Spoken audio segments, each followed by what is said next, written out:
When I sent out the announcement about the webinar, I had asked you to enter in your programs 3 charts, 2 mystery men, and then 1 mystery woman. What you're looking at now is the chart of the mystery woman. And you know, my question initially with these will always be, what are the distinctive features of this birth chart? What strikes you about it? And so let's reflect on that and give me some feedback about that.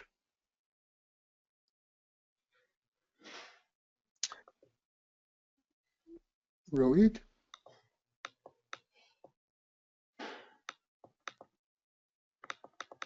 Are we hearing Rohit? Arun, can you hear me? Yes, I can. Yeah. Can we hear Rohit? Okay, we'll bring Rohit in a second here. Rohit, go ahead. Okay, the number one thing that strikes me about this chart is obviously the Lagna Lord Jupiter is in an angle, forming a Maharaja Yoga with Moon, also a Gaj Kesri Yoga, which is extremely powerful. The only blemish, so to speak, if you would think about that Gaj Kesri Yoga, is the fact that it's in a Mercurian house, which is not a friendly house for Jupiter or Moon. But apart from that, it is absolutely an unblemished Gaj Kesri Yoga, which makes this chart extremely powerful, with the 1st and 5th Lord in a angle. So that is the one thing that strikes me right off the bat. Okay, so that's an excellent way to start, because it involves the Lagna Lord, right? It's one of the first things that we always look at with regards to the chart. And you know, all aspects of your comment were right on. Let me just add a couple of things. Gajukesari Yoga, to truly give the results kind of talked about in the ancient classics for Gajukesari Yoga, the Jupiter should be in an angle not just from the moon, but also from the Lagna, which is what we see here, right? And of course, it's always helpful if Jupiter has a source of strength. Do you see any source of strength here, Rohit? Oh, absolutely. This Jupiter is Vargotama. Right. So we have the Vargotama Jupiter, and then of course, you know, its conjunction with the moon there is not just a Gajukesari Yoga, but you talked about it being a 1-5 Raja Yoga. Yeah. Now I wouldn't call it Maharaja Yoga, because for it to be Maharaja Yoga, this combination would have to have occurred either in the 1st house, the 5th house, or the exchange, as in the case of Rabindranath Tagore, right? But still, it's a very good, you know, 1-5 Raja Yoga happening in an angle.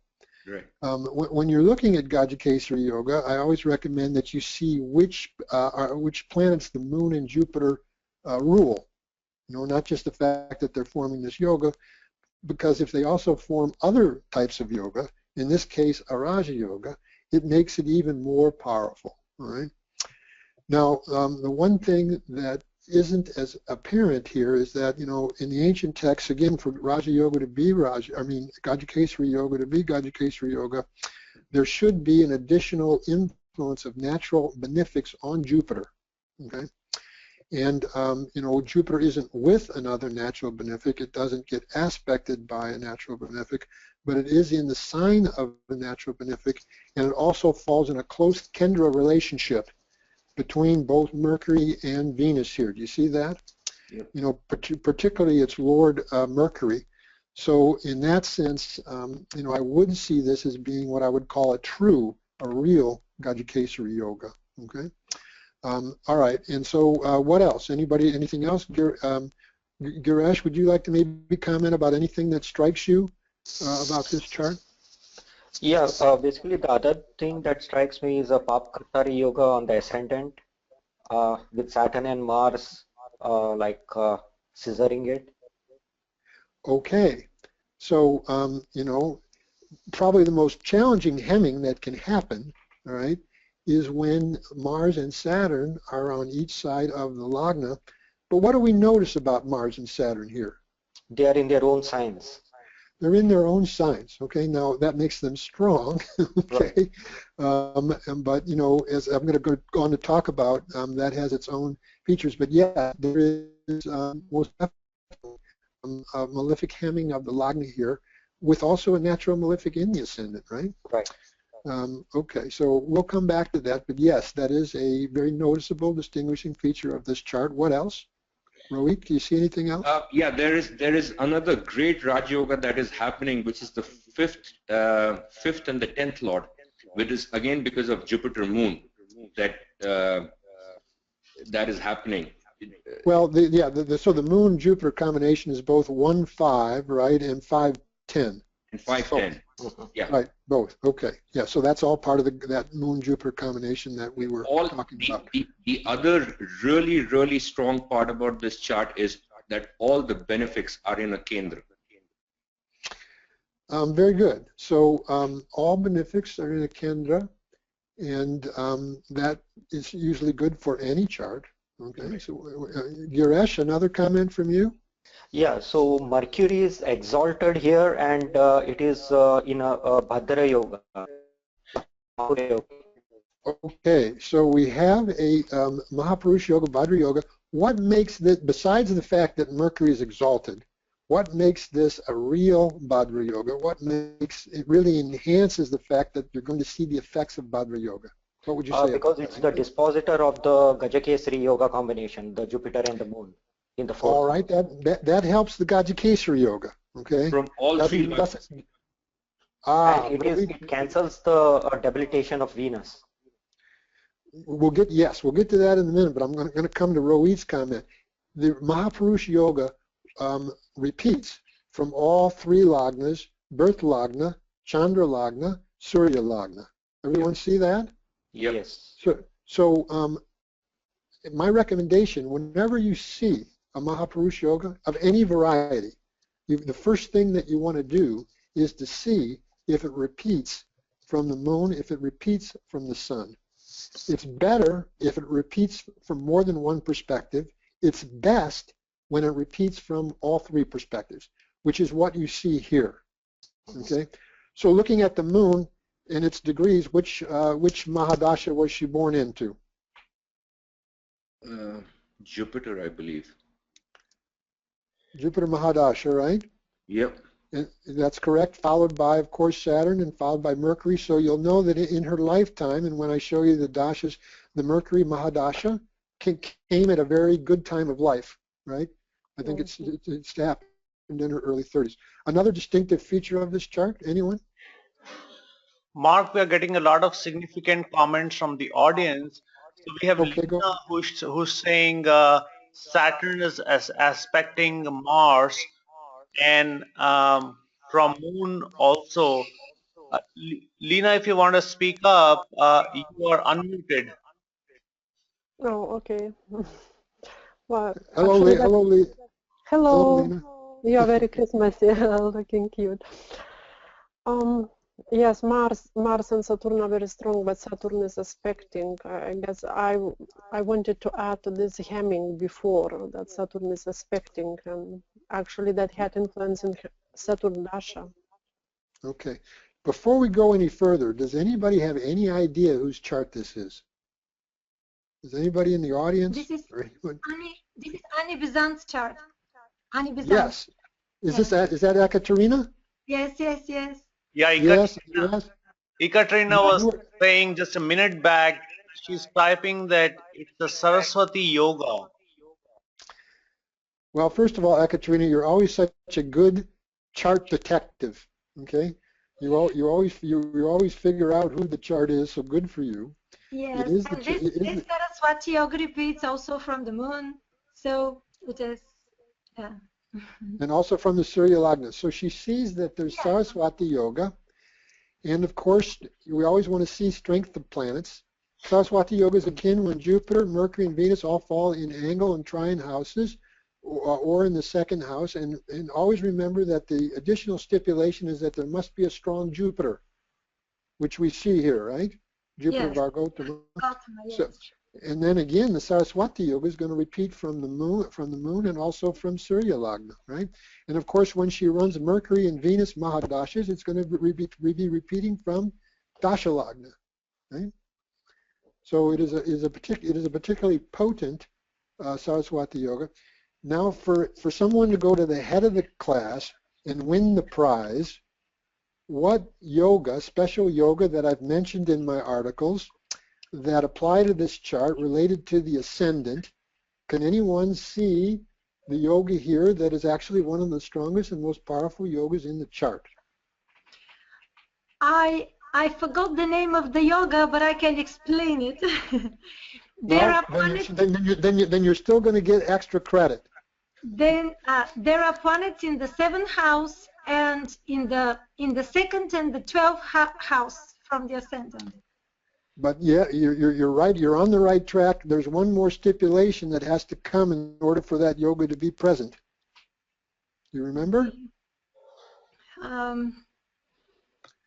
It's okay. So what Ekaterina, she goes to the head of the class. What she was seeing is that this chart gives what's called, it's a variation of Bheri Yoga. Bheri Yoga, B-H-E-R-I. Bheri Yoga, it's defined when there are planets in the 12th, 1st, and 2nd, and 7th house, and the additional stipulation that either the 9th Lord or the 10th Lord need to be strong and well placed. So now look at and consider this chart. We have, of course, planets in the 12th, 1st, and 2nd, and we have 4 planets in the 7th. So see how many grahas are influencing the ascendant, right? 1, 2, 3, 4, 5, 6, 7 of 9 grahas are a part of this Bheri Yoga, right? And then the second part of the formula, the 10th Lord and the 9th Lord have to be strong and well placed. Well, in this case, Jupiter, the 10th Lord, is very strongly placed, involved in powerful yogas, and Vargotama. And then the 9th Lord is reasonably well placed. It's in the 2nd house, and it's in its own sign. So actually, this is a very, very powerful Bheri Yoga. Good for you, Ekaterina, for having seen this. Okay. So, Mark, now, I have a quick go ahead. I have a quick question. Yes. Jupiter is 26 degrees 40 minutes. How we decide in which Navamsha it goes, or 8 or 9? Because 8 Navamsha finishes in 26:40. If it's reached 40. If it's reached 40, then it is going to be in Gemini. It's going to be Vargotama. Definitely, we are taking where it starts, from which degree it starts, not because they finishes and starts in same degree. It should show it in your programs in Navamsha in Gemini. Yeah, in program shows, but I was just considering sometimes, programs there. If it's reached 2640, it is Vargotama. Okay. Good question, though. So, no, why would I be showing you this chart, though? Why would I be showing you this chart? Rohit. Yes, Rohit. Okay, sorry. One of the things that strike me is from one of the previous classes, we spoke about authorship, and Jupiter-Moon combination gives you authorship. And, in this case, it's a classic 1-5 combination. So this person definitely did a lot of writing. That is. Rohit, I'm so glad that you saw that. So you're building on past learnings. Good for you. This woman was an extremely prolific author her whole life. Even as a very young woman, an adolescent, she was writing children's stories. She was making her money like that. But she wrote all kinds of different things and wrote continuously throughout her life, right? Why don't you identify from the Parashari point of view first, what are the factors in this chart that show authorship? Go ahead. Start with the Karakas. Okay, Mercury, which is one of the Karak for writing, is exalted in a Bhadra Mahapurusha Yoga. All those yogas. Yeah, that's there. Then Jupiter, which is another Karak for writing, is forming a Gaj Kesri Yoga. It's a brilliant 1-5 combination in a Kendra. you know. Okay, so you've identified the main things. Now for extra credit, somebody identify the combinations from the Jymini point of view that show so much authorship. If you I'm can going remember. to do it. Do it, Ekaterina, yes, please do it, Ekaterina. Please do it. We should see from the Karakamsha Lagna, and in this case Jupiter is Atma Karaka. It is in Navamsha, it is also in Gemini. So Karakamsha Lagna is Gemini. And in Gemini in Rashi, we see Moon, which according to Jaimini Shastras, this is Moon in the first or the fifth house from Karakamsha gives an author, and if in addition Jupiter joins the Moon, it gives a more prolific author, and we see Venus, Putra Karaka aspect them, which adds more. So these Moon and Jupiter in Karakamsha Lagna. Beautiful, Ekaterina, absolutely beautiful. You go back to the head of the class. Jymini remembers, identifies as in particular Moon Jupiter either in the Karakamsha or in the fifth from Karakamsha makes a highly successful author. Always remember that. Here we see it in the Karakamsha Lagna, but then also the other six, the Mercury and Venus, are also going to aspect onto the Karakamsha Lagna. In fact, you have 1, 2, 3, 4, 5, 6, 7 out of 8 grahas, out of 9 grahas, influencing the Karakamsha Lagna. In the Karakamsha Lagna is Gemini, right? Yes. It's an authorship-related Rashi. So beautiful. We're not quite done yet. Again, why am I showing this chart? Why am I showing you this chart? Mark, I have a question. Okay. I'm sorry. I mean, I'm not answering your question, but I'm actually posing a question. Okay, that's okay. One of the if you look at it on a static view, one of the things that is very obvious there is the double aspect on the second house. Both malefics aspecting the second house. So Mars and Saturn. Right. And your point about this is?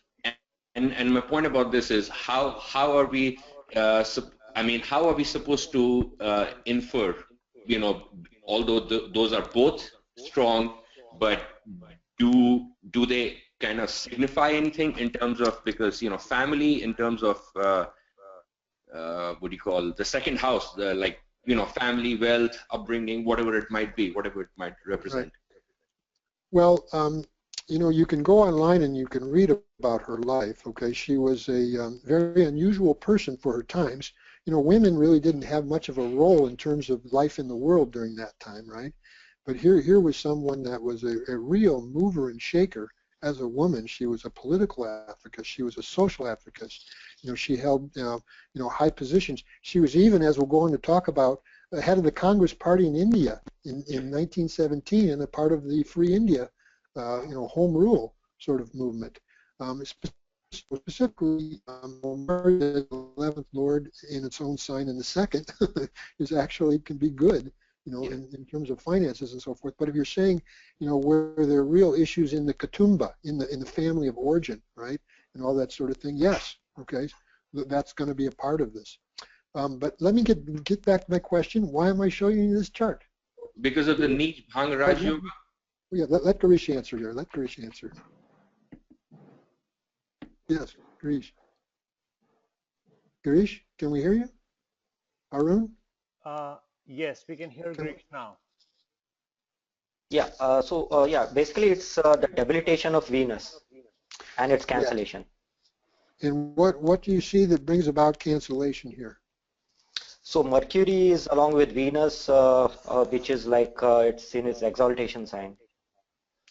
So, you know, I said in the article, in my experience, one of the things that most effectively cancels, and the easiest thing to recognize really, is when a debilitated planet is with an exalted planet, right? And of course, you know, we saw how powerful Mercury was in terms of Bhadra Yoga, you know, as well. And yes, it absolutely brings about a cancellation. And not just cancellation, but what else? Nichabanga Raja Yoga, right? Right. Yeah. You know, when you're looking at a debilitated planet, you're always looking at three things. You're looking to see how debilitated it is, meaning is there any other factor for cancellation? How many factors of cancellation, bringing about Nichabanga?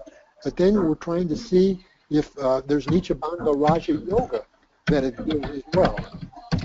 And, you know, we have to mute some people. I'm getting typing going on in the background. Is that you, Ekaterina? But Garesh, what makes this Nichabanga Raja Yoga? What's the factor that has to be there in order for there to be Nichabanga Raja Yoga? It has to be in an angle or a trine. Correct. All right, which is what we see here. Okay, Mark, we're Arun? getting some good feedback from Peter Dawson, and he's unmuted so that he can speak. I think he's the one typing away because he was not able to. Okay, all right. Let's hear from Peter then. Go ahead. Yeah, the Nichabanga Raja Yoga it's Venus is falling in an angle with its Lord. It's aspected by its Lord also, which is another factor that would create the Nichabanga Raja Yoga. It's with its Lord, absolutely. And then, you know, it's dispositor. Do you see anything else that adds to this? Anybody else? Garesh? Yeah, so I see another Raja Yoga, like the nodes of the moon, Rahu and Ketu. Rahu is like along with Venus and Mercury, so that creates another Raja Yoga in an angle. Well, before we go there, I was looking for an additional factor that would show a cancellation of the debility here for Venus. We mentioned it's with an exalted planet. It's with its Lord, its dispositor, right, Rohit? We have Radhika that wants to say something here. Okay, Radhika, say something. Okay, so the exaltation lord of Venus is in an angle from the Lagna and the moon. Very good. Very good. Jupiter in this case, right? Yeah. Right, very good. I'm glad you were able to see that. Please see also that the dispositor from the moon is also in an angle. Mercury is the dispositor, right? And it going from the moon.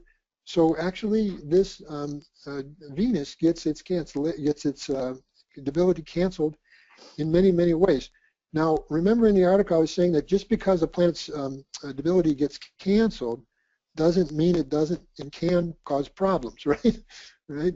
Related to whatever it signifies and the houses that it rules. What do people make of this seventh house in terms of her experience in relationship? What do people think of it? Let Rohit, he's got his hand up here. Can we put his mic on? The number one thing that I would say in this regard is that with seventh house experience, it's kind of mixed, because number one, Mercury is in its own sign. The seventh house is exalted in its own sign, which is good. But the karak for the seventh house, which is Venus, is debilitated, although it does get its debilitation cancelled. But it is on a Rahu Ketu axis. And if we probe this even further and we take the seventh house and we take the divisional chart for that, which is the Namamsha, and you know, there what happens is again Venus falls, which is the karak for the seventh house, and also it is with Jupiter, which is good, but again it falls on a Rahu Ketu axis. So what I would say that, I mean, it's very mixed. You can't say that it's good. You can't say it's all bad. It's a very, very mixed kind of a seventh house. The results. Well, and first of all, I would say that that's quite true. But you know, what are the problems here with this seventh house? You know, you mentioned some of them. Mercury's you know, along the Rahu Ketu axis. But just staying with the birth chart, ignoring Navamsha for the moment, what are some of the problems here related to this seventh house? Garesh? Let Garesh answer this one. Thank you, Rohit. Garesh? Yes. Can we turn Garesh's mic on? He's already on. I'm not hearing any sound from Garesh. Go ahead, Garesh. Okay, Garesh, you with us? Yeah, so Mercury is basically the seventh lord in the 7th house. So, and it's a Maraka planet. So that is, I think, another factor that could, because a benefic planet owning the 7th house is, has more Maraka qualities. Well, it does, but you know that doesn't really have bearing on the marriage, the marital experience. What you're saying is accurate. Okay. Right. The other thing what I see is like Venus is the 3rd lord and the 8th lord.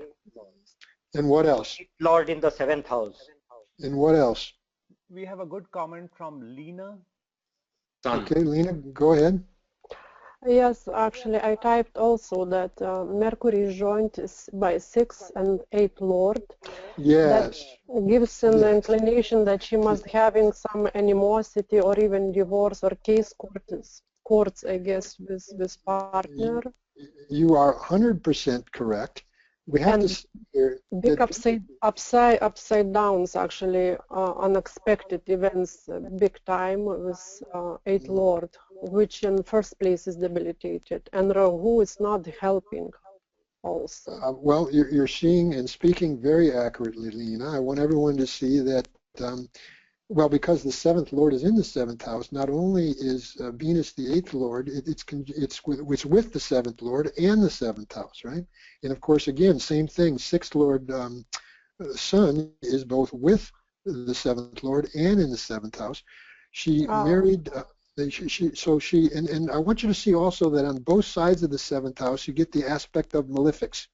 Does everybody see that?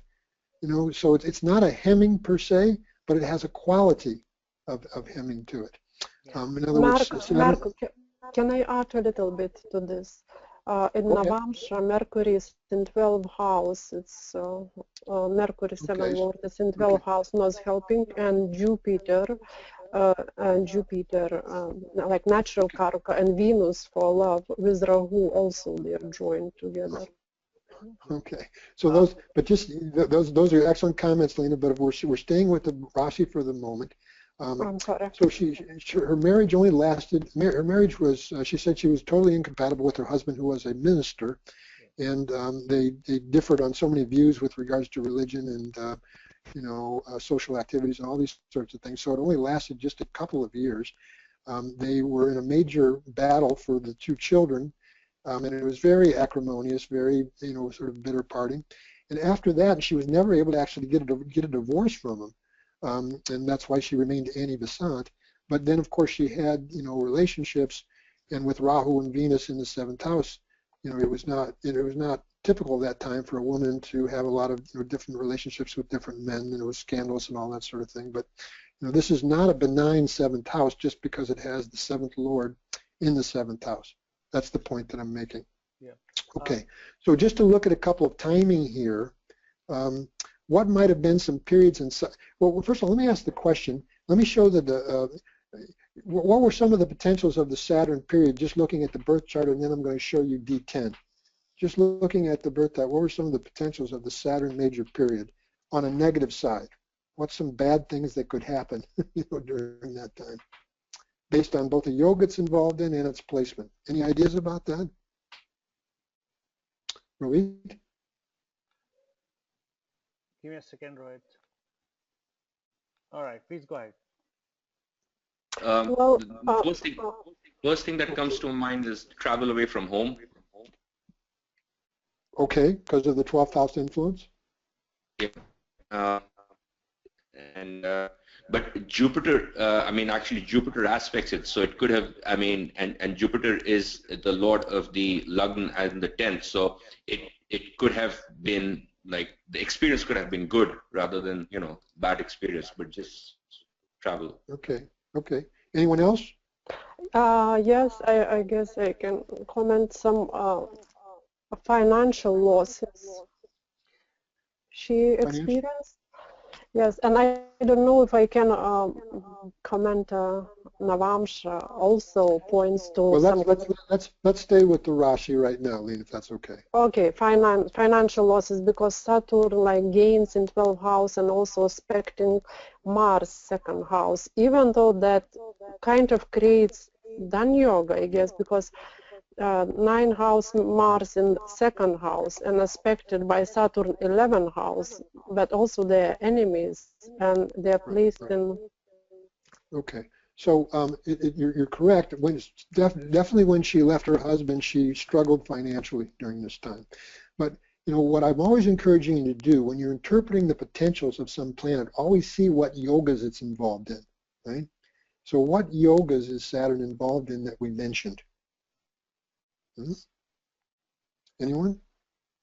While everyone is thinking, Mark, Viprit yoga, 12 house Lord in 12 house. No. Is it the Bhedi yoga? Sorry? Oh, Bhadri. Well, first of all, it is part of the Berry Yoga. Okay. Yes, Berry yoga. Hold on to that thought. But there's another yoga that was mentioned earlier that's more obvious that people mentioned. Remember what it was that Saturn's involved in? Garesh, I think you mentioned it. Or maybe it was Rohit. Is it a Papakatari yoga? Papakatari yoga. Oh. Okay. Papakatari yoga, and you know, you may remember in one of my articles that Papakatari yoga can also be another yoga called Bandhana yoga. Have people heard of that, Bandhana yoga? Yes. Bandhana means to be bound, right? It can be a yoga for imprisonment, right? So actually she got rather famous, the Berry yoga, for having gotten arrested and imprisoned for publishing a very controversial book at the time on birth control, which was actually illegal, okay, if you can imagine. And she was, you know, the Church of England was outraged, and anyway, she got arrested along with this other man who was involved in publishing, and it looked at times as if she actually might end up going to prison. Eventually, the court case was thrown out, all right? What saved her from going to prison here? I think you mentioned it, Rohit. What enabled her to escape that with the activation of this bandhana? Sorry? Jupiter's aspect. Jupiter's aspect. Jupiter's aspect, accurately. But you know, I want to show you the Shamsha here as before we go any further, because really, you know, this kind of, she got actually quite famous in England for this. And how do you think that can be seen from the standpoint of the Shamsha? Anyone? It's the Lagna Lord. It's you know, aspecting the Lagna. That is. Is that all? No, Is that all? exchange. That's a Parivartana yoga. Yeah. Okay, so people see the exchange, right? 1-9 combination on the Lagna axis. That's Mercury, and when we get to the looking at her Mercury period, that becomes very relevant, Rohit. But you know, really, what it needs to be seen here is the exchange. Again, I say it over and over again in my articles. When planets get involved in the exchange and they give Raja Yoga, they give their results strongly, and we see it here again. Okay, so. In what period, however, do you think she was most famous and got her highest positions before we leave this chart? I'll go back to the Rashi first. In what period, major period, do you think she was most well known and was in her highest positions that she obtained? Anyone? Mercury? Oh yeah, I would say Mercury. Well, you know, she certainly, she was very well known, did a lot of authorship, did a lot of speaking. It was very involved in social and political activities during this time. But that's actually not the period in which she obtained her highest position and was most famous. Or it could be Saturn because of the Parivartana yoga and the exchange, and in the Rashi chart it's in its own sign, strongly placed. Well, Saturn, when she first became famous, actually somewhat notorious, right? But think of the dasha sequence here. Saturn, of course, followed by Mercury, followed by who? And then followed by who? Ketu. Ketu, and then followed by? Venus. Venus. Remember the Nicha Bhanga Raja Yoga, right? Mark, we have some good comments coming in from Peter Dawson and Nicola Essex. So we can take Peter. Okay, go ahead. I was about to say Venus too. Yes, definitely. All right.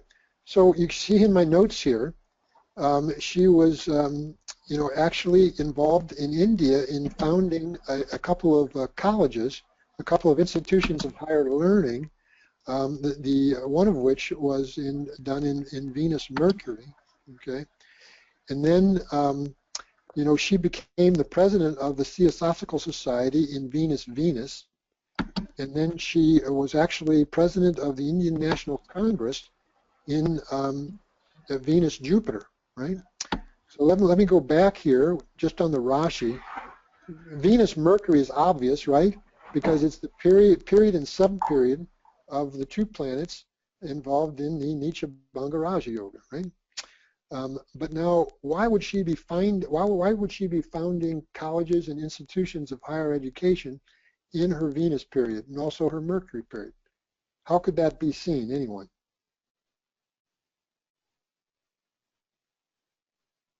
Mars in the second house, in its own sign, which is the ninth lord as well. Well, I mean, that contributes to it, but remember, it didn't happen in those dashas. Okay?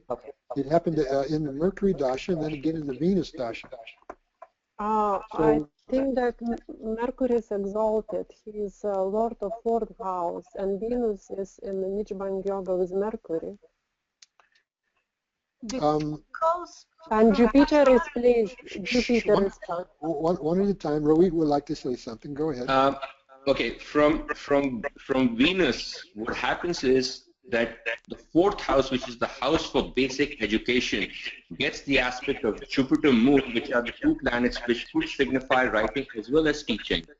And the aspect on the fourth house from Venus of the what do you call Gajkesari Yoga could have activated the you know, the emphasis on education, and especially Jupiter being the fourth lord from Venus. I'd like to add something. Please go. First of all, those are good comments, Rohit. Go ahead, Katrina. From Dasha Lagna Venus, we see that the ninth lord and the 10th lord, Mercury and Venus, are conjuncting the ascendant. So that's why. Yes, you can just stop right there, Katrina. As usual, you got it spot on. You get the chocolate, symbolic chocolate. We have a conjunction of the 9th and 10th lords in the first house from Dasha Lagna involved in this Nitya Bhanga Raja Yoga, right? Again. And 10th house really strong with this Gajkesari Yoga, but this just an addition, yes. 10th house really strong. We'll come to that in a moment. But I want you to see also that it's the period, and it's the two periods involved in her Saraswati Yoga. Yes, yes. which deals with higher knowledge, with learning, and all that sort of thing, right? This is what she was this is what she was committed to in life during these periods to a large degree. Now we saw the special significance of the Venus-Jupiter period. Ekaterina, why did that period and sub-period prove so special in terms of elevating her? We should see the Dashamsha. Well, just on the basis of the Rashi. Go ahead, just on the basis of the Rashi. Venus, Jupiter, what strikes you? Anyone? It's the 110. It's the 110. Jupiter is in the 10th house from Venus. Now the Gajkesari Yoga goes to the 10th house from Dasha Lagna. Yeah. See it? This is the main thing. We have a great comment. Never, hold on, when evaluating a sub-period lord, never fail to see where it falls from Dasha Lagna. Okay, go ahead. Arun, we had a comment? We have a comment coming in from Anne, who's saying that both are in the sign of Mercury. Does that make any difference?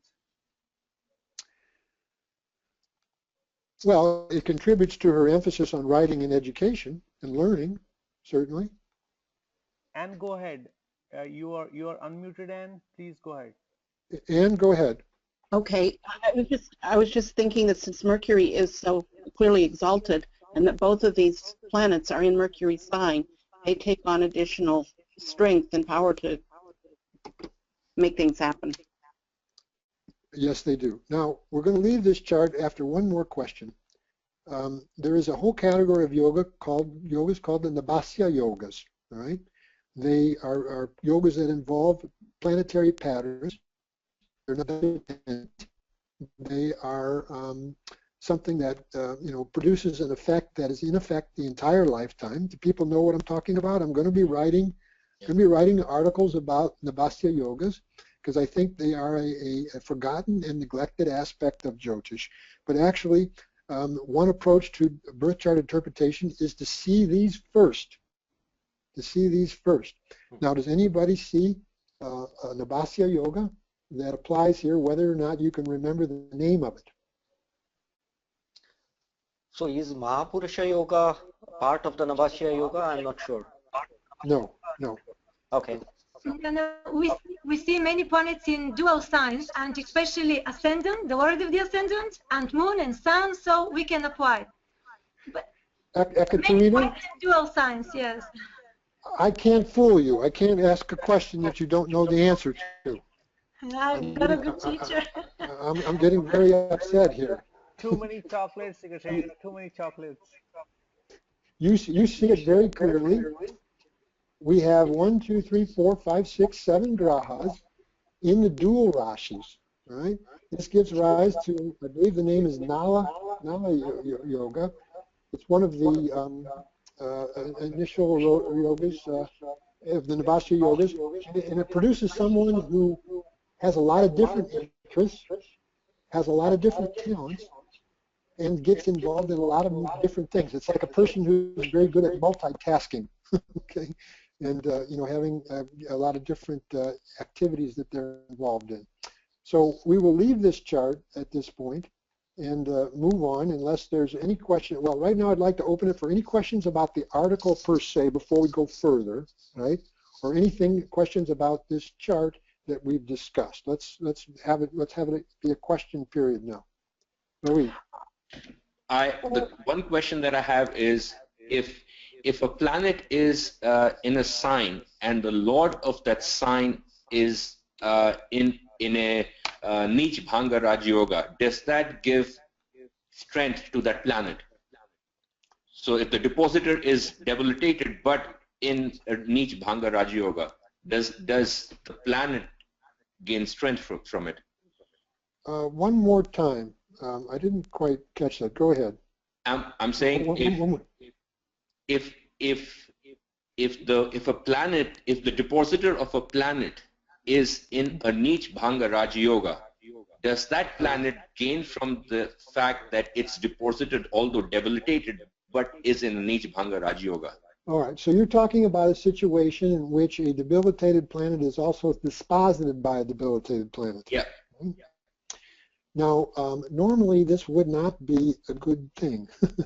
Normally it would actually add to the debilitation of that planet because, again, so much about whether that debilitation is really debilitation depends on what happens to the dispositor. What you're asking me is that if that planet has strong factors for cancellation, does that help? It's a good question. I will acknowledge that because I've not particularly researched that, I don't know for sure. Theoretically, it would. Okay? Okay. Theoretically, it would. Okay. Any other, again, questions regards to the article and points, learning points in the article? Yes, I have a question. Can I ask, please? Yes, go ahead. I'm not really clear with you mentioned from Shastras two things like third. Right now I forgot. When third lord, for example, when any planet is debilitated in third house with exalted planet, it's very good. Or third house lord is debilitated with exalted planet somewhere else. Can we apply this to this article or not? Well, or let me just. You might, Lena, you might be mixing things up. Whenever a debilitated planet is with an exalted planet, that's a strong factor for cancellation. Okay. Then I was talking about that great Parashara's exception right? Where you've got a debilitated planet either in or ruling certain Dushtana houses, when simultaneously the Lagna Lord is strong, right? So that's what I was talking about in the article. Now, if both are present, okay. Now, in the case of Steve, if you look at Stephen King's chart, his third house has a debilitated Venus, but it's with Mercury, right? His Lagna and Lagna Lord is strong. So in other words, both conditions are applying there.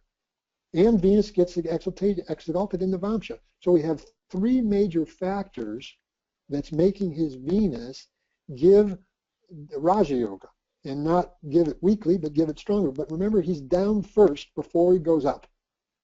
There's an interesting story about Stephen King's first novel, which he wrote that made him famous. It also got turned into a movie called Carrie. He originally threw it in the trash. He just thought it was not going to sell. His wife dug it out of the trash, insisted that he send it in for publication, and his career took off from then. Okay, this is Nietzsche. This is Nietzsche Banga. This is Nietzsche Banga Raja Yoga. Do you see? Okay. Hopefully that answers your question. Let's move on. I'm showing you another chart. Showing you another chart. Please look at this chart. You may have already looked at it if you've entered it in your program before. And again, my question is always, what are the distinctive features of this horoscope?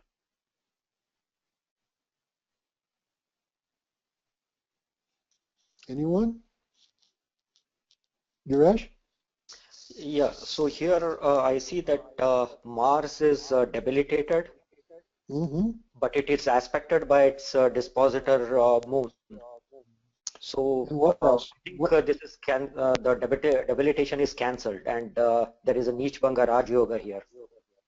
Yes, thank you for starting with the main reason why I'm showing you this chart. Okay. Yes, we have a Lagna Lord here, right? Think of the chart of Michael Jordan. Think of the chart of Serena Williams that I showed you in the article. Aries Lagna, right? With Mars in its debilitation sign in Cancer, right? And what else do we notice about this Mars? Anybody? Jupiter. Mars. What do we notice about Mars? First of all, look at degrees. Look at degrees. It's Vargotama. It's Vargotama. It's Vargotama. The same thing you'll see in Stephen King. I get asked this question. I'm getting a lot of feedback. Why am I getting feedback? I get asked this question all the time. Well, when a debilitated planet is Vargotama, you know, what's the deal? Is it doubly debilitated and therefore twice as weak? Or what happens with it? Now, the reason that there's no simple answers to that, it depends on whether the Mars gets Nietzsche Banga and whether it also gives Nietzsche Banga Raja Yoga. In the case of Stephen King's Mars, it does. In the case of this Mars, it does. Okay? This is a classic Nietzsche Banga Raja Yoga right out of that quote from Paladipika that I put in the article. Because the Lord, as Giresh pointed out, is aspecting that debilitated planet, in this case the moon. And then the other major strong factor, as Rohit pointed out, is with an exalted Jupiter. Right? With an exalted Jupiter. Now again, I'm going to ask the question, I don't know if you were paying attention when I pulled up this chart, but who does this chart belong to? Anybody know? George Lucas. Yes, this is George Lucas. This is the chart of the legendary filmmaker, one of the most successful filmmakers of our time, George Lucas, right. Now, who can tell me what dasha he started life in? Looking at the degrees of the moon here. 1812 of Capricorn. Whose dasha did he start in?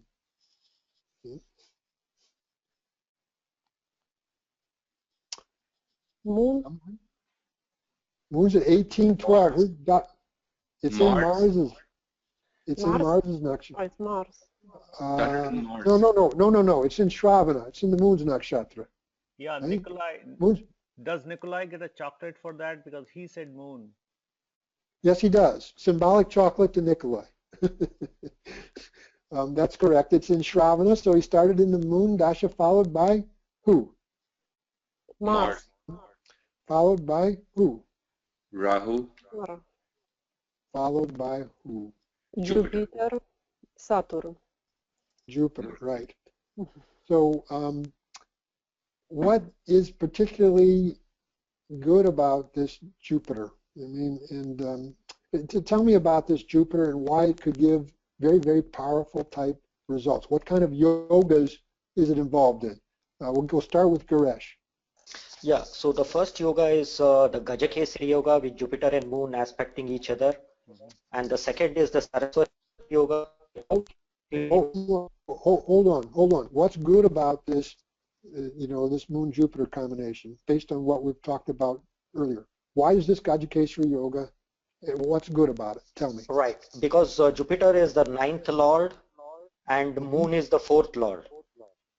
So they are lords of good houses, right? Right, and hold on. In addition to Gajakesari yoga, they form Raja yoga. What else? It also forms a Raja yoga with Rahu. Yes, its position with Rahu will act like a Kendra lord here. Jupiter is a trine lord. That gives Raja yoga. What else? Hold on. And it also with the Lagna lord. Okay. So if I encourage everyone to read my article, Golden Keys to Jyotish, which is a commentary on the chapter on Yoga Karakas in Parashara Hora, where specifically the combination of Jupiter and Mars can form an exceptionally good Raja Yoga for anybody superior Raja Yoga. Rohit, can you tell me why it's a superior Raja Yoga? Yeah, I think it's called Guru Mangal Yoga, if I'm not mistaken. And well, that's separate from it being this kind of Raja Yoga, but yes, that's a Guru Mangal Yoga. But what makes it a superior Raja Yoga for this Lagna? Do you have any idea? Because it is the Lagna Lord with the 9th Lord in the 4th house and aspected by Moon, which is the Lord of the 4th. So that's a benefic aspecting onto the what do you call Guru Mangal Yoga. Well, you have part of the answer. What I'm getting at is that when you're looking to see which are the superior Raja Yogas, you want to see not only the planets that rule angles and trines, but what other houses they rule simultaneously. Okay, so with Parashara refers to these planets, lords of 2, 12, and 8, as being impressionable neutrals. Okay, impressionable neutrals. So you have Jupiter ruling 9th trine and then one of those impressionable neutrals. You have Mars ruling the 1st trine, but one of those, an angle house, one of those impressionable neutrals. There's no blemish of the Tri-Shaddai lordships, okay?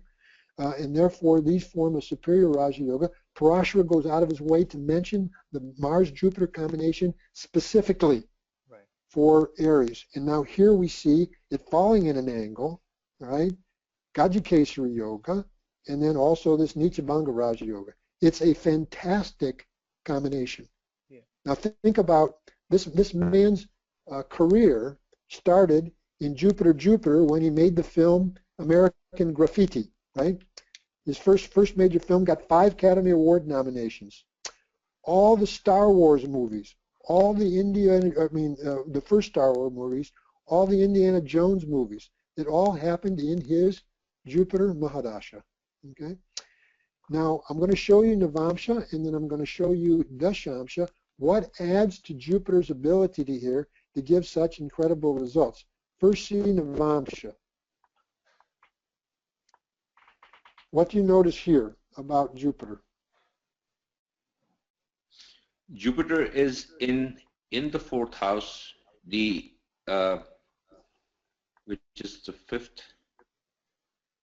It is the 5th Lord. 5th Lord. Right here. Yeah.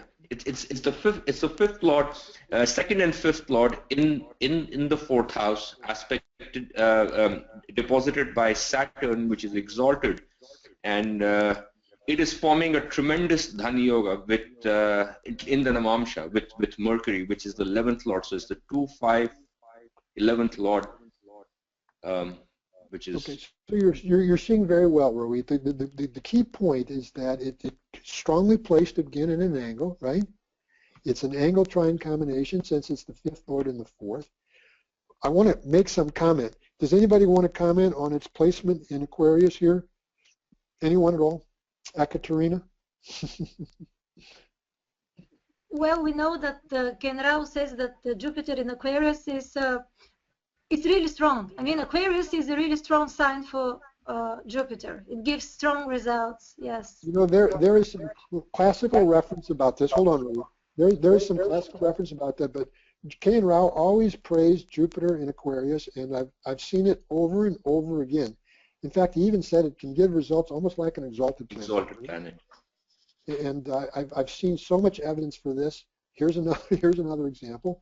But I want to compliment Rohit because then he looked at the dispositor, right? We've got the Dehi, the body, but then we've got the Jiva, the soul, right? And here it's an exalted Saturn who is dispositing Jupiter. Now see the Shamsha. Mark, for a second, I do want to give, on your behalf, extend a virtual chocolate to Roberto Velicaz, who has given a lot of good feedback. He did comment that it is exalted. Oh, very good. Good, Roberto. You're going to have to appear on the panel next time, Roberto, so we can get you featured here more. But now, what do we see in the Shamsha?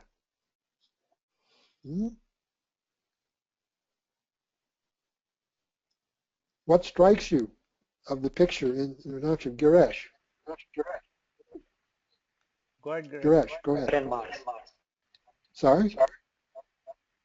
There's a Parivartana Yoga between Jupiter and Mars. Maharaj The first and the Yoga. fifth lord.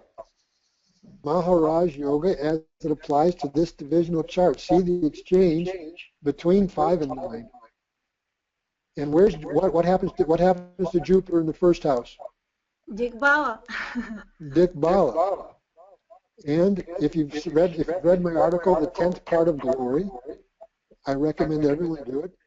The special significance of a planet falling in the lagna of a particular divisional chart shows really good results if there's a promise in the horoscope as it relates to that area of life.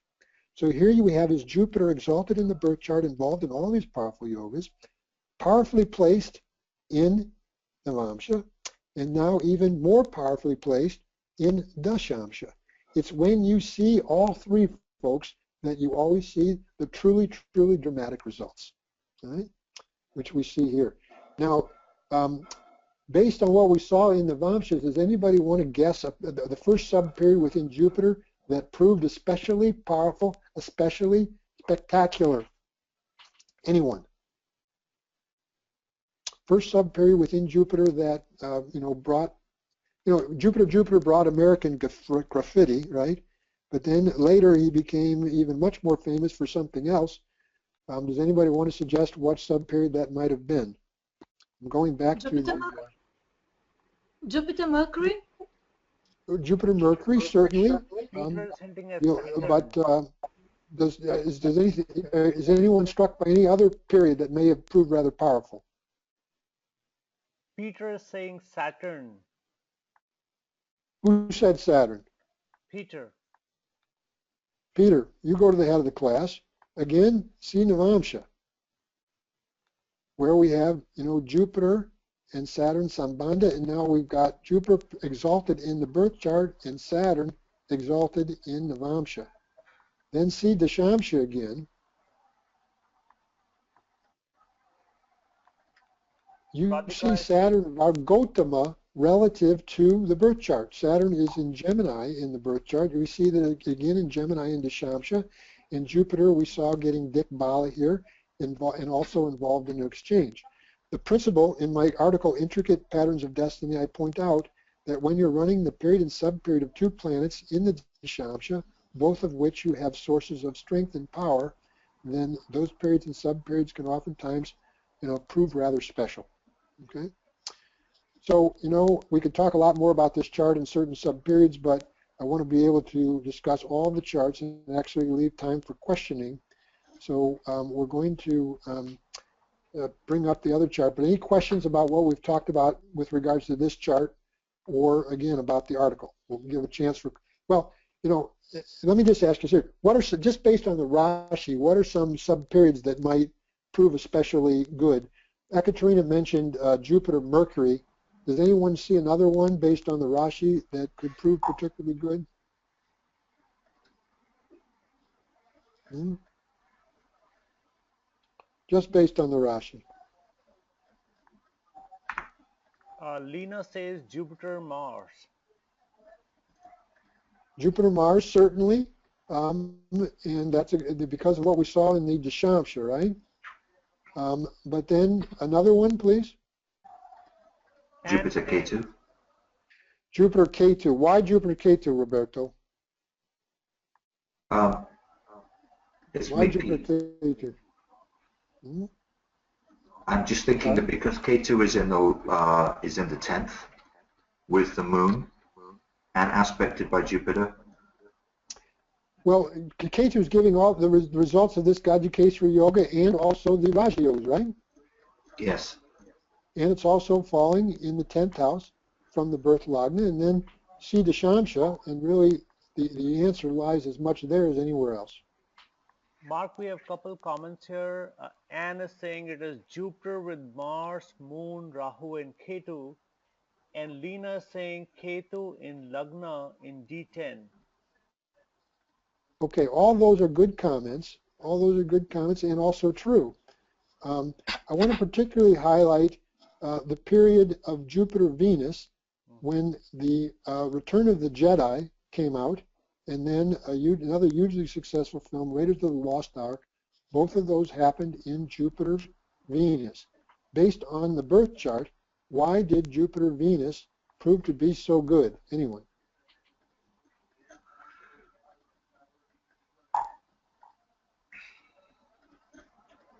Lena Because says they Venus enkindra and from each other. And what else, Ekaterina? And they're part of this Saraswati Yoga, which repeats from the ascendant, from the moon. Yes, what else? One more reason. You're getting it all. Dasha Lagna, my dear. Yes, from Dasha Lagna, Venus is in the 10th house. Yes, Mercury, Venus. Venus is in the 10th house from Jupiter. 10. Yes. So the, You know, what's being activated here, and it wasn't mentioned earlier, is the Saraswati Yoga. Right? Remember, this man's a cinnamon artist. Right? And so exalted Jupiter, and then he run Jupiter, Mercury, Jupiter, Venus, with Venus falling 10th along with Mercury from there, again forming Saraswati Yoga from Dasha Lagna. And what's the additional reason that Jupiter, Venus, I'm misspeaking here, Jupiter, Venus proved to be so good? Why else? Anyone?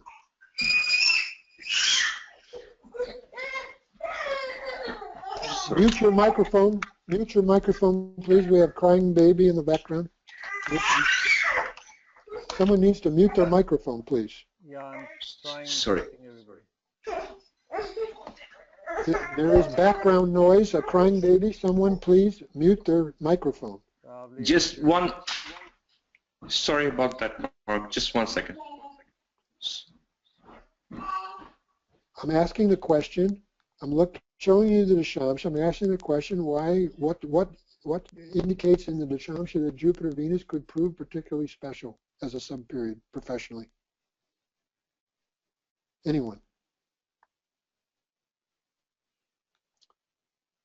What do we notice about Venus? Decline, Lena saying that it's in its own sign. Just the principle I talked about. The period and subperiod of two planets strong in D10. We saw in the Rashi how they're activating yogas and how Venus is falling in the 10th from there. But now we see the planet's strength in the Shamsha, right? Jupiter getting directional strength involved in exchange, and Venus in its own sign. That's my point. Okay. All right. Let's go on here. And as I'm getting ready for the next chart, if there's any questions, we can take them now. There's a classic case of Chandramangal Yoga as well in his chart. Go ahead and talk about that, Arun. Chandramangal Yoga is one of the classic yogas for wealth, and in his chart, Moon and Mars, form that exceptionally well because it has the aspect of Jupiter, which is the 9th lord, which is also the house of wealth. All those factors coming together just just kind of activates the removal superior wealth-giving yoga. Excellent, excellent comments. You know, George Lucas is actually one of the most financially successful filmmakers of all time, right? And just enormously wealthy. What other factors in the Rashi chart here contribute to all of what you mentioned? Oh, actually, I'm showing another chart here.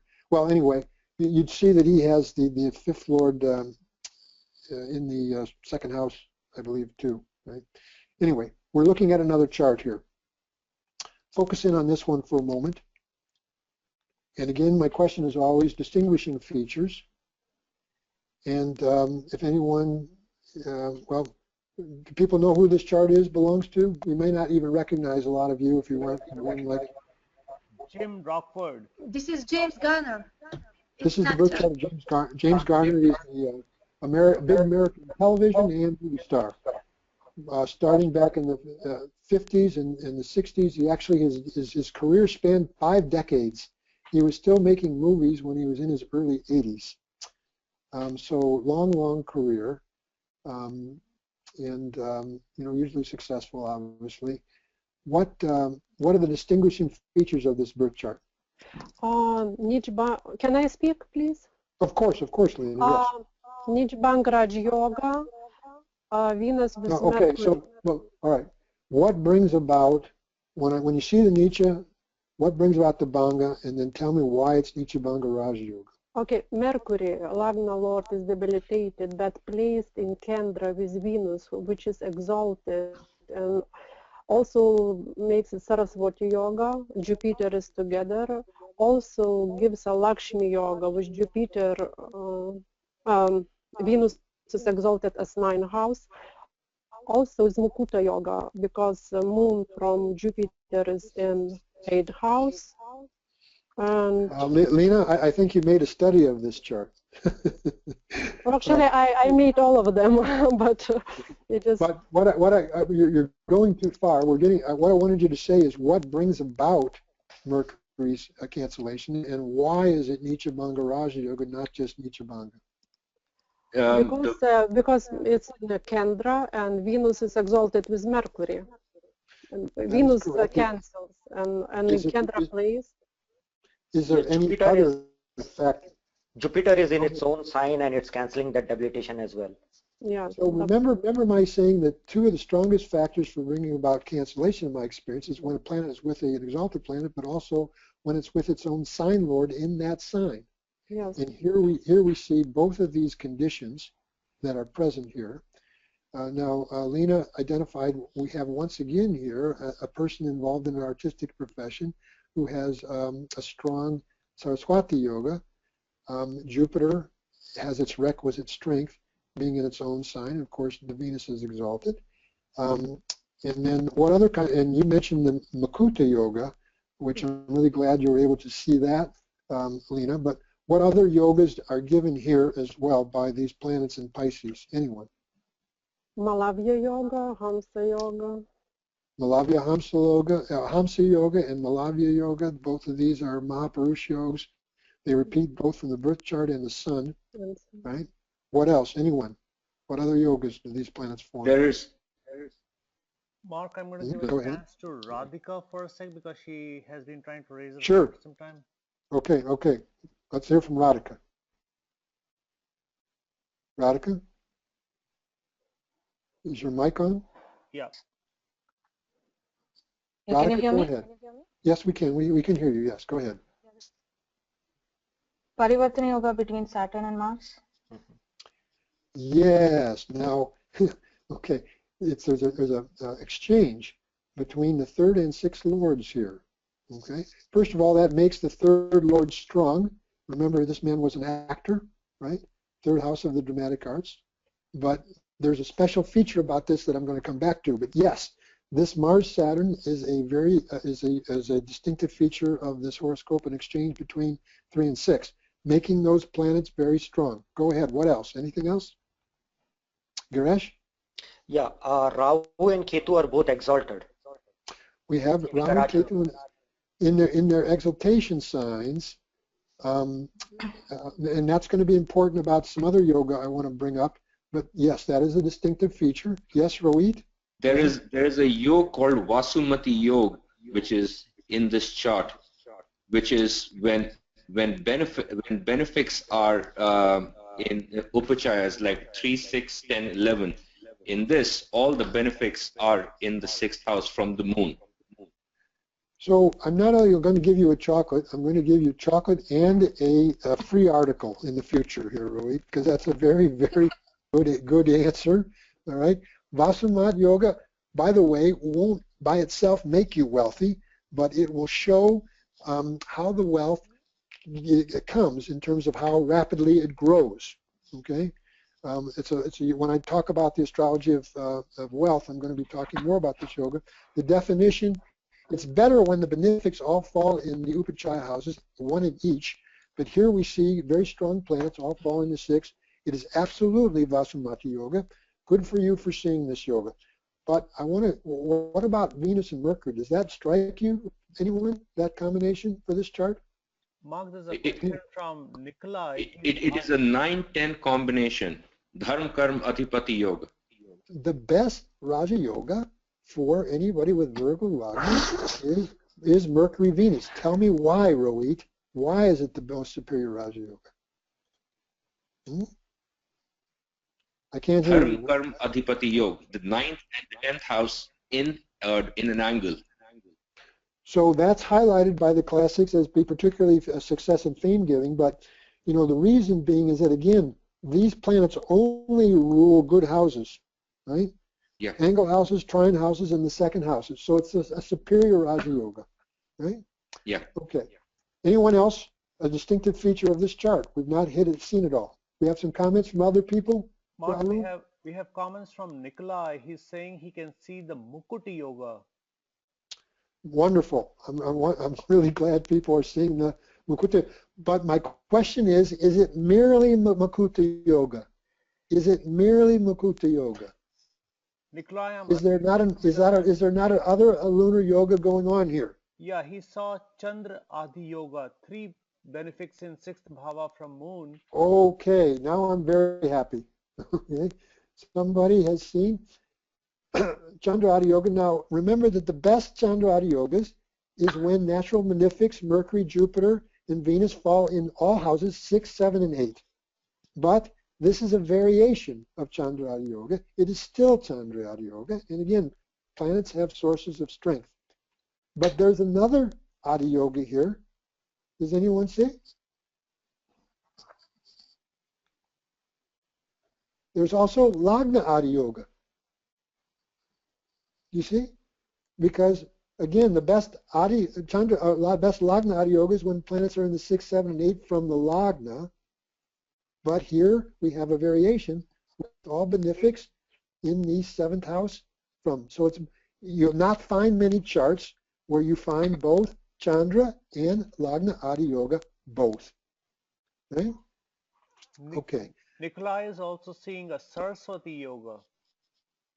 Yes, very good. Saraswati Yoga.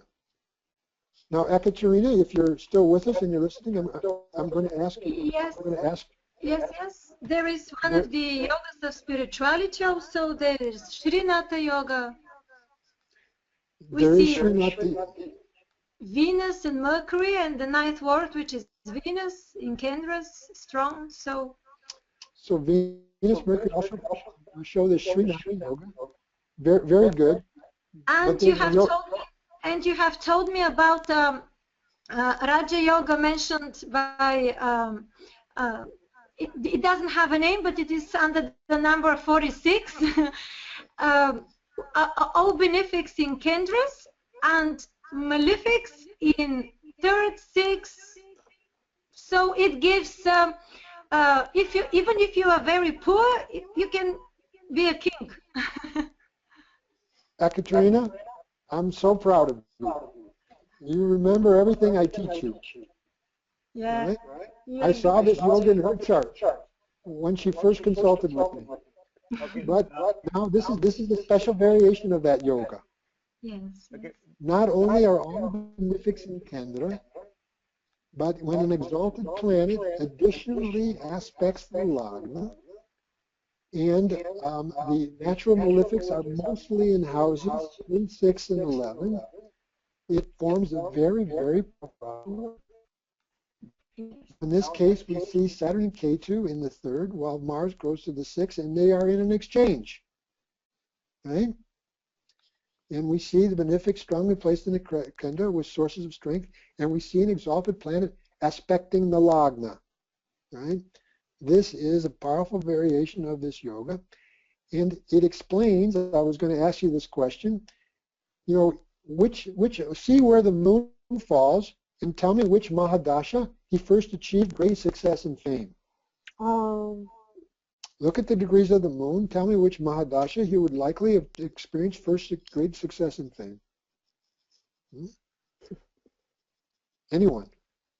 Mark, which dasha did he start life in?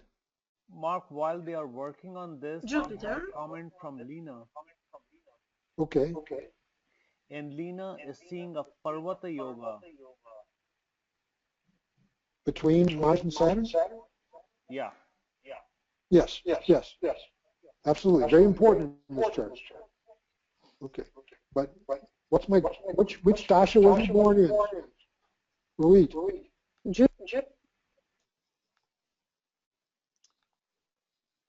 Can you still hear me? Mercury, because can you hear me? Yes. Go ahead. He was born in Jupiter Mahadasha, and his real fame, or not even real, but his real, I mean, the start of his success would have been in Jupiter, because not only does it participate in all those yogas from the Lagna, but even from the moon, it is a debilitated planet in the 6th house, which is again a Raj Yoga, aspecting onto the Lagna. Well, you know, he was born in his Jupiter dasha, right? Yeah.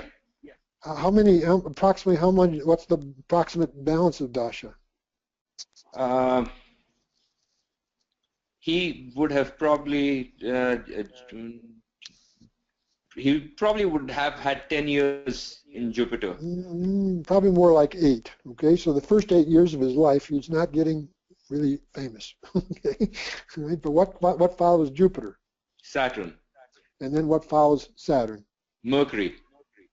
Right. He first appeared in a television program back in 1957. You all won't remember this because you weren't even born yet. A very popular TV Western show, comedy called Maverick.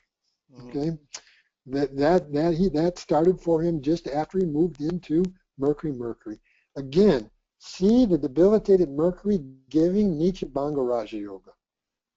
That's why I'm showing you this chart. And from the moon, it's in the 6th house. So the Parashara exception. Parashara exception, but also it's activating so many yogas get activated when he's running Mercury. You know, Raja Yoga, Chandra Yoga, Lagna Adi Yoga, Saraswati Yoga, Nietzsche Bhanga Raja Yoga, right? It's one thing on another, and now see the Shamsha. We have a comment coming in from Roberto. Okay, go ahead. Yes. Okay, I just noticed that the moon is exalted and in exchange with Mercury in the D9 chart. With Venus in the D9. Yeah, now hold that thought, Roberto. We're going to come back to that thought. I'm glad you saw that. All right. So, you know, what's your point about that, though? What's your point about because that? Mercury is in the actual sign of the exchanged planets. Exactly. One of the exchanged planets. We have an exalted moon in Navamsha, right? But it's involved in an exchange with Venus, and Mercury benefits from that according to this idea I was presenting in the article. So I'm very glad that you saw that. Thank you. You get a chocolate, symbolically. Thank you. Thank you. All right. So now, so what follows Mercury? Ketu. So Mercury is when he first became famous as a television star, and then in the 1960s he did very well as a movie star. Made the transition over into television and film. What sub-periods within Mercury do you think were particularly good? Anyone? Saturn. Mercury, Venus. Saturn. Well, Mercury Venus is an obvious choice, and the height of his success in this TV show Magic came in Mercury Venus. Lena is saying But moon. now I want to come back to Roberto's comment, because in the early 60s was also a very successful time for him in films, okay? And one of those was Mercury Moon, right? Mercury Moon. Of course, this is activating the Chandra Adi Yoga, but again, going back to Navamshi here, we see the relationships there and how they get strengthened, right? With the moon exalted and Mercury, a planet that is in the sign of these planets involved in this exchange. Does everyone see that? Okay. So then I asked, and Rohit said, well, of course, after Mercury comes Ketu. And unless you understood this Raja Yoga, this special Raja Yoga,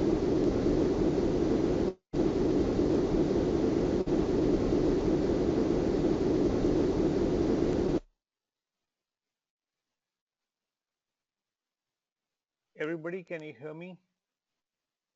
If you can hear me, I think that Mark's screen is frozen. So I'll have to wait like a second. Maybe he's trying to get back in because there may be a problem on his screen.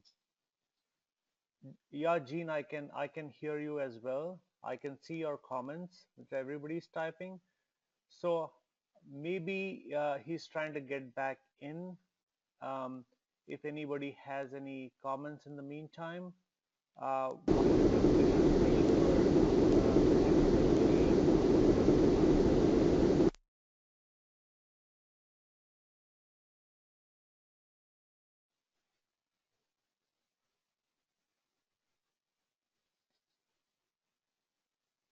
Girish, can you hear me?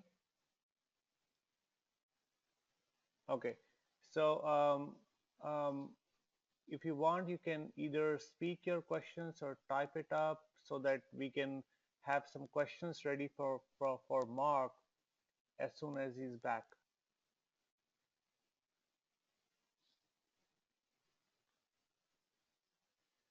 I'm very amazed at the collaboration from this group because we have Roberto, Lena, William, Anne, Jean, everybody, like, you know, what I see in front of my screen is a question panel, and it really fires up. So while I see Girish and Rohit speaking, because you know they are on the panel, so everybody can see them, but I see a lot of questions firing up on the screen, a sequence, and pretty much, you know, I've been in other forums where you know one person's answer was very different from the other, but in this forum I see, like, if somebody's writing moon, there are 5 people writing moon after that immediately. So it's almost like, you know, a buzzer, who gets the first chocolate kind of thing. So I'm pretty happy to see this. And some of you, so I will request you for the next time, if you are not using a headset, that everybody's, particularly those on the panel, wear the headset for the whole time, because that way uh, there is lesser background noise. So I've heard that comment from, you know, people in other forums in the past, or this one.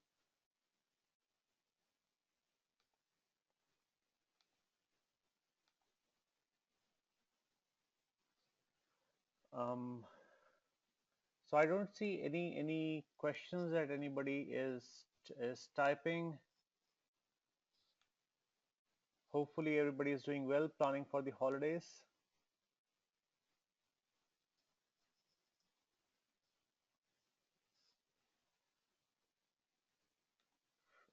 Lena, I see that you wrote from previous chart. Yeah, sure. If you have a question from the previous chart. Okay, you're saying that the Jupiter Rahu Yoga is negative. And let me give me a second where I can unmute you so that you can speak instead of. My name is Arun, A-R-U-N, and I think you're looking at the yoga name, right? Hi, Arun. Thank you very much for your help. It's very nice, actually. Actually, I remember Ken Rao is mentioning a few times Jupiter Rahu as a very negative yoga, and I forgot name of this yoga. Maybe somebody remembers. I would like to ask how works in person's life. Hi, So Mark. Arun, I'm back. Okay. Excellent, Mark. Can you see me? Yeah, we can see you, Mark. It's great that you're back. We were chatting with Lena about Jupiter Rahu Yoga being negative from a previous chart. So she's unmuted and she's on right now. She's completing her thought. Well, actually, I can ask that later because we are in the middle of this chart. I just Well, I know you're talking about Guru Chandal Yoga, right? And yes, that has some different significances. Quite frankly, let's save that for another time, Lena, because we're getting. It's a good question, but if you can just hold that thought, we'll get back to it at some point. The point I was making is that this K2 it gives the results of this unusual Raja Yoga, right? The Raja Yoga brought about by having strong natural malefics in houses 3 and 6, while all the natural benefics are in the angles and an exalted planet aspecting onto the lugs. Of course, the classics in general praise natural malefics in 3, 6, and 11. They can actually give a form of Raja Yoga, but they do so mostly when you see a pattern like this, which is, you're going to see in the next article I'm writing, I'm going to show you the chart of stage magician David Copperfield, who you'll see has this same yoga from Virgo, only in his case, Mercury's in the Lagna exalted, but there's still an exchange between the Saturn and Mars. You'll see the same pattern, and that raised him up to his heights as a stage musician. I saw a hand go up there. Question, Rohit? I can't hear the question. Go ahead. I can't hear Rohit. Yeah, Rohit, there must be a problem with your microphone. You are unmuted from our side. So if you want, okay, now it's fine. What I just wanted to also add to that K2 giving that result, Mark, is that it's in the nakshatra of Mercury. Ah, wonderful. Well, first of all, it's exalted too, right? Yes. But, it's exalted. Plus in the nakshatra of Mercury, which is participating in so many. Okay, so that's beautiful because again, Mercury we saw brought his initial fame and success, right? Yeah. But I've talked to you about this principle extensively, that when you're seeing evaluating the results of a Mahadasha Lord, you always want to see the nakshatra it goes in, who that planet is, and what kind of results that planet gives. So in a way, K2 continued the results of Mercury, right? Besides being involved in its own Raja Yoga. Okay, we've been at it for about an hour and a half now. I'm sure people are wanting to take a break, but I want to wish everyone a wonderful holiday, and really enjoyed everyone's participation in this webinar.